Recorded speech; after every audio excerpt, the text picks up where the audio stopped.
Hey guys, I'm Cameron. I'm a marriage therapist and the founder of the Hitched app, the first ever evidence-based personalized blueprint for lifelong marriage. So in today's video, I wanted to talk to you guys about some of my biggest insights that I've had during my time doing marriage therapy, because I think a lot of people believe that in order to make a really big change in their marriage, especially if your relationship feels like it's really on the rocks, maybe you guys are fighting a ton or you're feeling pretty distant, a lot of people believe you need to go to therapy in order to fix your relationship as a last ditch effort, for example. When in reality, the best thing you can do is try to do a lot of work, just the two of you on your own at home, before stepping foot into a therapist's office, because you might actually find that you don't even need therapy if you do a ton of this work on your own at home. Or if you still do need therapy, you're going to be more prepared to get more out of those sessions with your therapist and get better a lot faster together, because you guys have already put in a lot of the foundational work that you can do outside of a therapist's office. So before jumping into each of these insights that I want to share with you guys, I do want to say that I firmly believe that any marriage has to have two ingredients in order to work. Number one, you have to have the right information to make sure that you guys are doing the right things in order to make the marriage a success.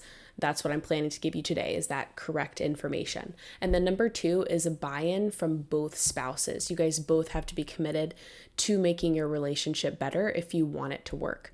Now, that might sound a little bit intimidating to some people who feel like maybe their spouse isn't ready to change or isn't ready to commit to the relationship again, or to improving the situation you guys are in, and that's okay. A lot of the times, even if couples are coming to therapy, one spouse tends to be a lot more committed to the process than the other. That's totally normal.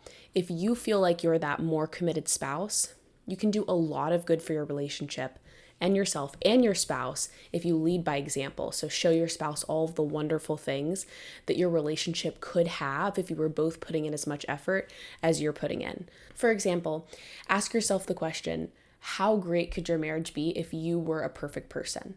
Even if your spouse didn't change at all, how much better could the relationship be if you were perfect? I know my relationship could be a ton better with my husband if I were perfect and he stayed the exact same. I think he's near perfect anyway. But if I were perfect, we would have a lot less conflict. I would be way more forgiving of little errors and way more patient. So I absolutely believe that you can make a ton of difference in your relationship if just you are willing to put in the effort, and then your spouse catches up later on. Okay, so let's dive into the insights. Number one, most conflict happens because you two don't know each other as well as you think you do. Number two, it matters more that your spouse feels understood than that you are understood. Number three, the 50-50 myth makes spouses miserable. Number four, radical personal responsibility is the fastest way to reduce conflict. Number five, hold yourself to a higher standard than your spouse does. Number six, most battles aren't worth having. Number seven, if you start to feel heated in a fight, the only good choice is to walk away. And number eight, your definition of marriage will set you up for success or failure. So before I dive into each of these in more detail, don't forget to like, comment, and subscribe on the channel. And if you find this information to be helpful, please share this video with a friend. That lets me know that you guys want to see more of this content. Okay, number one, most conflict happens because you two don't know each other as well as you think you do. So I want to start this one off with a really common example. So let's say husband comes home from work, and the first thing his wife wants to do is sit down on the couch with him, tell him about her day, tell him all the problems she was having at work, maybe a coworker mistreated her and she's not sure how to handle it. And as soon as he hears that she has these issues, his brain immediately jumps into problem-solving mode. So he starts giving her solutions to her problem because he loves her and he doesn't want her to be struggling with this, and he feels like he has an answer that could help her. But that comes across as only really frustrating to her because she didn't actually want a solution. She wanted him to just hear her out and use this as an opportunity to get closer, to get to know her better, to listen to her so that she could just vent and get it off her chest. Because really, maybe she didn't even need a solution. She just needed someone to help her emotionally regulate after a tough day. So when he gives her a solution, what she hears is not that he cares, but that he actually doesn't care, that he doesn't want to listen, that he just wants to give her a solution and for her to go off and solve it on her own so that he doesn't have to keep listening to her. And then when she gets upset about the solution, he hears that she doesn't value his opinion, she's upset with him and he doesn't really understand why. And so they'll get into a disagreement because they think there's something wrong with the other person, when in reality, they just approach conflict differently. So if you and your spouse are having a lot of disagreements, or you guys feel like you're kind of emotionally distant from each other right now, I can almost guarantee that there's some things about your spouse that you don't fully understand, how those things are different from yourself. And when we don't know something about someone, we tend to assume they're more similar to us than they actually are. It's called the false consensus effect. It's very common. Everybody does this. We fill in the blanks about other people based on how we experience the world, rather than trying to think about how they might experience the world differently from ourselves. So there are 5 main areas that your spouse could be fundamentally different from you in certain ways that could be contributing to some conflict in your relationship. So what we're going to do for the next part of this video is talk about each of these 5 areas. And then once you feel like you understand them well enough, you're going to set up 5 dates with your spouse over the next 2 to 3 weeks, 2 to 3 hours per date. I know that might sound like a lot, but it's actually really important that you guys spend this time together, getting to know each other more deeply. And then each date, you're going to cover one of these 5 topics until you get to the end and realize that there's a whole list of things that you guys didn't totally understand about each other. And now, instead of, when a disagreement happens, instead of jumping to, oh, my spouse doesn't love me enough, he doesn't care, she doesn't really value my opinion, instead you can say, well, actually, he just is different from me. She just resolves conflict differently than I do, or our personalities are a little different. So the big 5 areas are personality, values, life goals, attachment style, and information processing, or adapting to or learning new information. In other words, how your brain works. So let's go through each of these. Number 1, personality. So there are 5 major personality traits that I want to talk about in this video that might be contributing to some of the conflict in your relationship if you and your spouse have different levels of each of these traits. And if you want to find out your exact score in each of the traits, I'm putting a link in the description of this video so you can go take that assessment and have your spouse do the same thing. That way, when you guys go on this first date and talk about your personalities, you can actually have numbers to show the differences. Okay, so the big 5 personality traits are openness to experience, conscientiousness, extroversion, agreeableness, and neuroticism. So the first one, openness to experience, that has to do with how much you like new things. Do you like going to new places? Do you like experiencing new things? Do you like trying new foods, talking to new people? Whatever it is, if new is something that you really thrive on, you're probably a lot higher in openness to experience.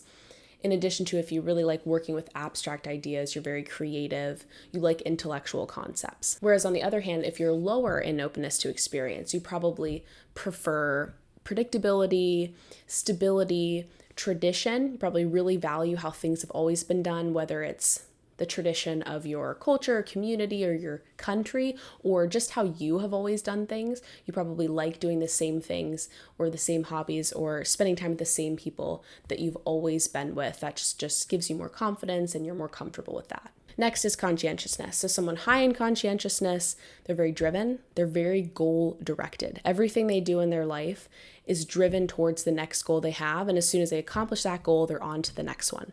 They're very detailed, they're very scheduled. Whereas if you're much lower in conscientiousness, you come across as more laid back, more easygoing, go with the flow. You care less about jumping from goal to goal and accomplishing things in a very timely manner.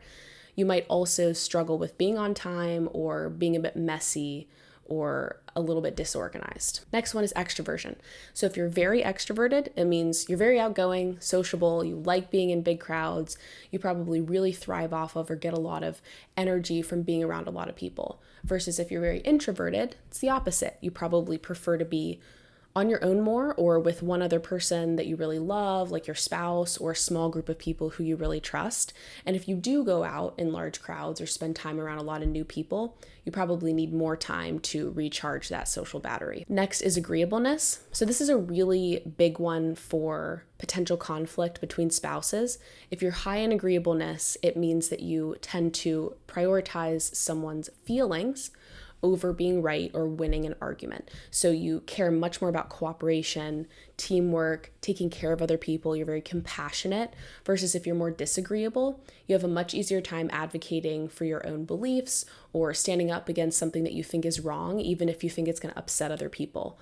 However, you might come across as harsh or abrasive because you really don't care as much what other people think. And that's good for getting your voice out there, but it can make cooperation a little bit harder. You might even tend towards enjoying competition more than cooperation. So if you have in your marriage someone who's more agreeable and the other person's more disagreeable, you can really butt heads at times in discussions because you guys have different goals. One person wants to cooperate, the other person wants to compete more. And lastly, neuroticism. So someone who's really high in neuroticism is going to experience a lot more negative emotion because their threat detection system or their sensitivity to potential threats in their environment it's a lot more sensitive. So they tend to interpret ambiguous or potentially negative stimuli or situations as threatening. And when we detect a threat in our environment, no matter how neurotic we are, if we detect the threat, we're going to respond negatively to protect ourselves, to protect the people around us. We're going to go into fight or flight mode. And so if you're more neurotic, you're going to have more of those experiences throughout the day of having negative emotions because you feel like there might be a threat in your environment. Versus if you're low in neuroticism, more emotionally stable, you have a lot less negative emotion because you don't detect threat as frequently. The only risk here being that you might not detect an issue even if there is one. So in a relationship, if you're more neurotic than your spouse, for example, you'll probably feel like there's a lot more issues in the relationship than your spouse does. So you might end up being less happy on average just because you think there are more issues or you realize there are more issues earlier on than someone who is more emotionally stable and doesn't necessarily realize or believe there's as many issues. So if you and your spouse are pretty different in personality, as long as you're not on the far extreme ends, for example, if you're 99th percentile in openness and your spouse is first percentile in openness, and as long as you're not both, say, 99th percentile in neuroticism, that's a pretty tough match, then you can use these more subtle differences in personality to the advantage of the relationship because you guys can even each other out. So say if you're more conscientious and your spouse is less so, your spouse is more laid back, then you can help your spouse be more driven and goal-oriented and accomplish things and be on time and organized. And your spouse can help you chill out a little bit on the weekends, for example, or when you guys are hanging out with your kids or whatever it may be, you guys can balance each other out. The only way this works, though, is if you understand these differences and are able to embrace the fact that just because your spouse's personality is different than yours, that doesn't make it better or worse. It just makes it different. And when you guys come together in the relationship and embrace those differences, the relationship itself could be a lot stronger than either of you would be on your own. Okay, next one. Values. So for successful relationships, you really want to have your values as aligned as possible. So values refer to things like your views on religion or your political philosophy. So not necessarily exactly how you vote, but what fuels your opinions about voting, what motivates you to make your voting decision. So for example, what your views are on authority or government or human nature or society and right and wrong. Other values are gender roles. So what you think should be the breakdown in how you divide up the labor between childcare and taking care of the home and earning finances or whatever it is. Another value is finances. That's a really big one. You want to make sure that your views on finances are as aligned with your spouse as they can be. And then a last really big one is what commitment looks like in your relationship. So what it looks like to be not only faithful or have fidelity in the relationship, but what it looks like to be totally 100% committed and bought in, what that sort of effort looks like, what that sort of intentionality looks like. So you guys can have some minor differences in values in your relationship, and chances are if you have a lot of repeated conflict over and over again and it feels like you aren't making any progress, chances are you might have some differences in values, and that's okay. You just need to get down to the bottom of what those things are so that you can figure out, okay, when we are butting heads over a difference in values, how can we work through that instead of continuing to fight and continuing to hit a wall and not knowing how to move past it? So for this second date, after you've gone on your date about personality differences, You want to sit down and write out all the things that matter most to you, write out what you think a good life looks like, what you think a good marriage looks like, and what really matters to you. What sort of character traits really matter to you? Is it tolerance? Is it personal responsibility? Is it compassion? Is it honesty? Is it integrity? Write out all the things that really seem to matter to you. What is your worldview? What informs your worldview? Are you a religious person?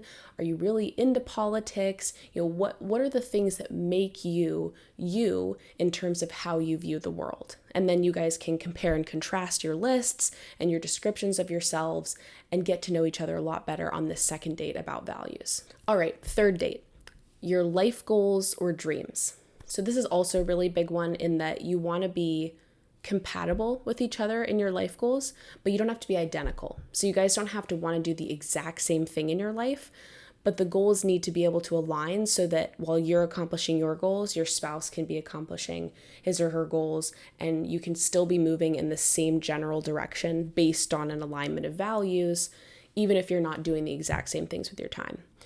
So one of the goals that you really want to find alignment on is parenting. How are you going to parent your kids? Are you going to have kids? How many? When? And if you already have kids, what does it look like to be a good parent? What sort of outcomes do you want for your children? Other ones that are really important is the sort of lifestyle you want. So how much money you need to make in order to have that lifestyle, and how you're going to contribute versus how your spouse is going to contribute, where you want to live, how you want to live, and why. What sort of relationships you want with the people in your community or your friends or your in-laws and your own extended family. And then more generally speaking, just what a good, moral, fulfilling life looks like to you, what you think you're supposed to be doing with your life. Are there some discrepancies there with your spouse in how your spouse thinks a good life should be, or how much time you guys should be spending at work or at home or on your own or together? And these goals are really important to understand because our goals and what we really want out of life tend to drive our decision making. They tend to drive our daily ways of being. And so they drive how we interact with each other. And if you're having those repeated issues over and over again, then part of it might be that you guys have different goals that you need to figure out how to come to some sort of middle ground so that even if you're doing different things with your time, you're still overlapping enough that you guys are taking care of the marriage as well as your own independent goals. Okay, so the next date, number 4, is attachment style. So you can think about your attachment style as sort of the natural way you tend to be in relationship with other people. That is your spouse, your friends, your family, anybody who you're trying to be close to. Your attachment style is going to some degree, dictate how you interact with those people.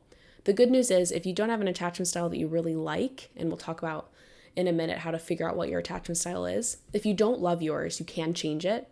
There are many expert therapists who can help you move your attachment style to a healthier one so that you and your spouse can have a better relationship and you'll have better relationships with everyone else. A lot of people do believe that you form your attachment style largely when you're young. I personally believe that every relationship we have influences our attachment style. So just like you're learning any other skill, every relationship you have teaches you something about what it means to be in relation to someone else. And you carry those lessons with you into your marriage and into all your present day relationships. So because you learned an attachment style, you can unlearn it and learn a new one. So the 4 attachment styles are secure, anxious, avoidant, and anxious avoidant. So a combination of the 2 previous ones. And if you want to find out more about your specific attachment style, I'm going to put another link in the description of this video to an assessment that you can take on your attachment style. So when you and your spouse get to this 4th date, I'd really recommend both of you taking this assessment so that you guys can compare your scores again, just like with personality. So secure attachment, this is the healthiest one. It's the easiest to form intimate relationships because you trust yourself and you trust other people. Obviously, until someone gives you a reason not to trust them, you tend to default to allowing people to earn trust from you and in you. And you're able to maintain a healthy level of independence and also emotional and physical and holistic intimacy with someone else. Next is anxious. So people with an anxious attachment style tend to trust other people more than they trust themselves. So they are constantly relying on reassurance from other people that they're not going to abandon them. Anxious attached people are really fearful that they're going to be left. And so they're going to constantly be asking you to let them know that you're not going anywhere, that you still love them. And this can be pretty hard on a relationship, particularly if you have someone who's anxiously attached paired with someone who's avoidantly attached. So avoidant attachment is essentially the opposite. So people who are avoidantly attached trust themselves more than they trust other people. So they tend to want to maintain a very significant distance from other people. They want to minimize the intimacy with others and rely mostly on themselves. So if you've got an anxiously attached person with an avoidant person, the avoidant person is going to constantly want more space than is healthy.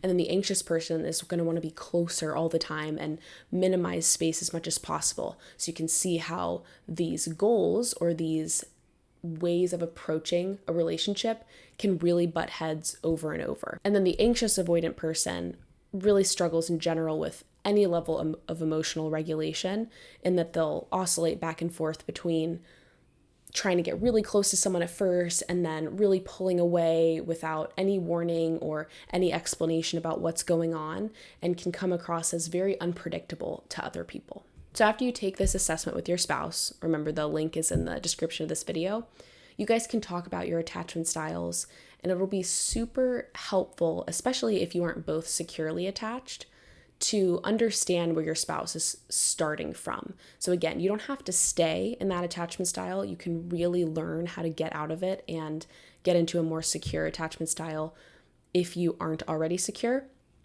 But understanding where you both are coming from the start, you can at least give each other a little bit of grace, a little bit of space to realize, okay, I'm not perfect, but neither is my spouse, and we're starting from unideal situations, and together we need to try to grow towards a more secure attachment style, and then figuring out next steps to be able to do that together. Okay, 5th date, we're almost there.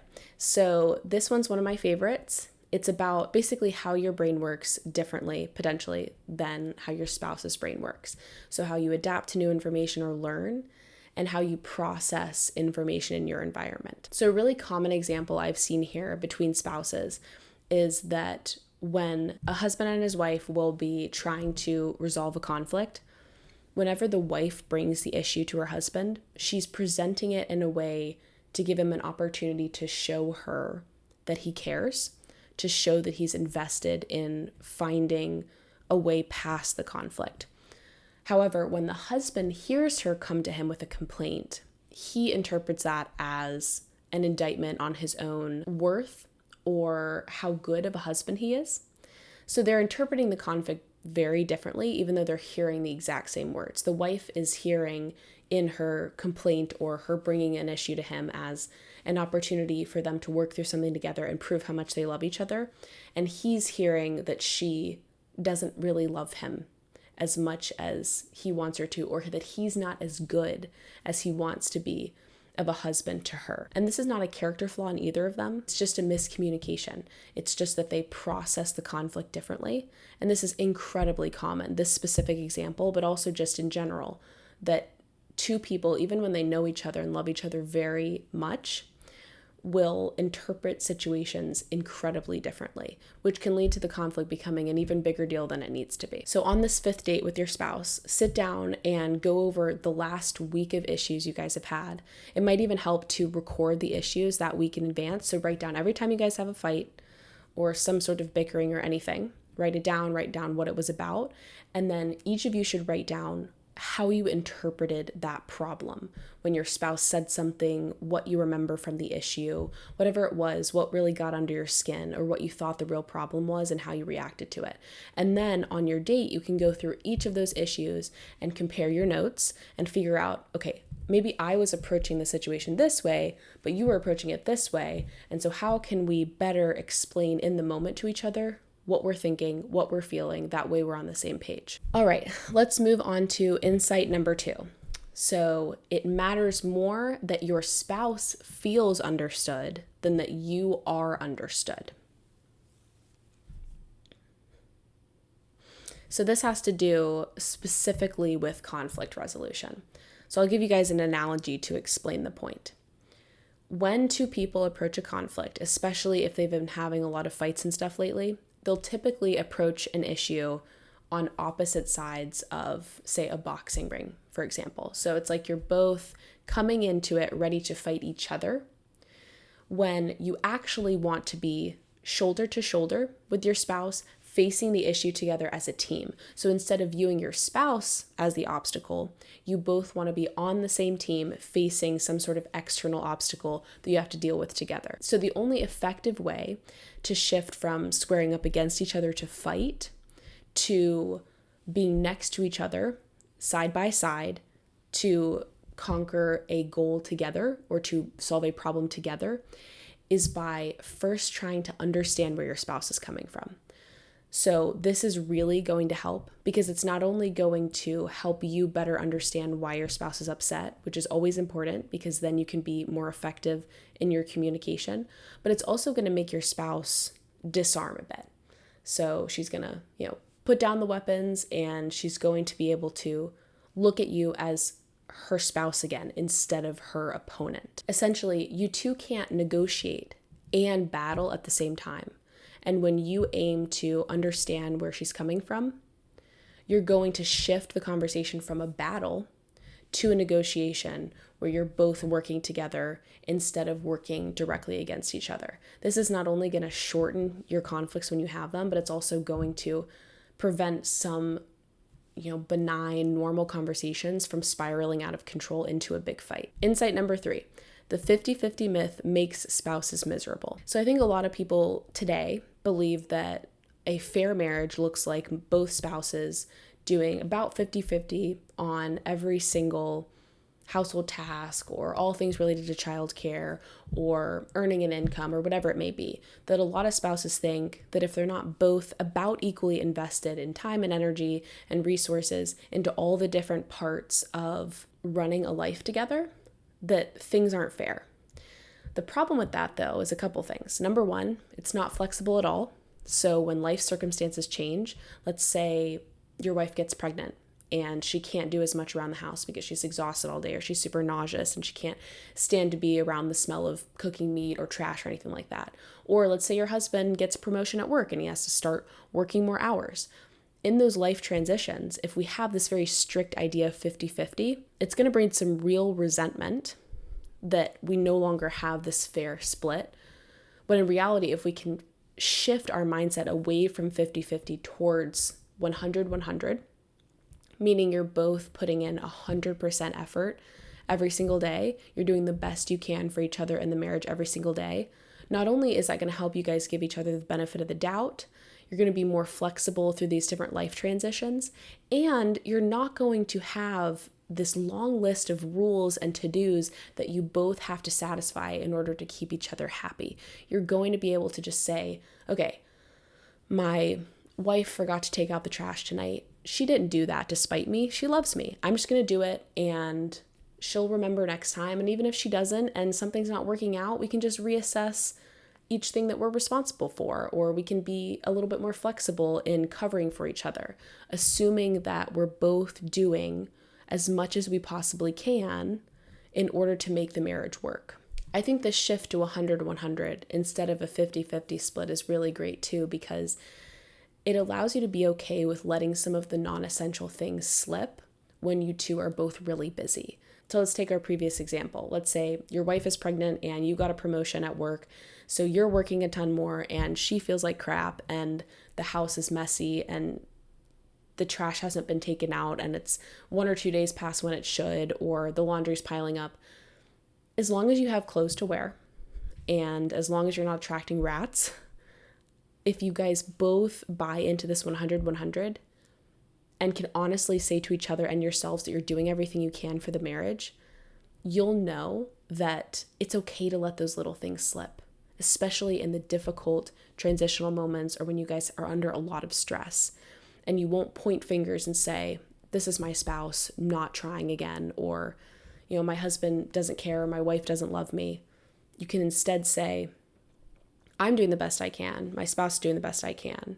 So let's just embrace that right now things are really hard, and we will catch up on all these little things later once it settles down a bit. Okay guys, so that was part 1 of this video. Part 2 will be coming out soon. So don't forget to subscribe to the channel so you know when the next part comes out, and you can be using all of these insights in your own marriage at home without having to go into a therapist's office. That way you'll know that you guys are putting in the work you need to do. And then if you still want to go to therapy because you guys still need to make some progress with a third party, that's totally fine. But you'll be more prepared to get more out of therapy, or you might not even have to go, which is awesome. But you'll only know if you both are starting to put in the work right now. Thanks so much for watching. I'm Cameron, and this is Modern Marriage.